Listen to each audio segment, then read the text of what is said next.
ஜன்னல் வழி நாள்தோறும் மின்னல் ஒன்று கை காட்டும்.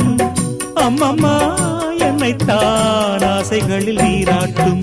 எனக்கும் உனக்கும் இருக்கும் நெருக்கம் இளமை தொடங்கி முதுமை வரைக்கும். இரவும் பகலும் உறவை வளர்க்கும், இடையில் இருக்கும் தடையை தகர்க்கும்.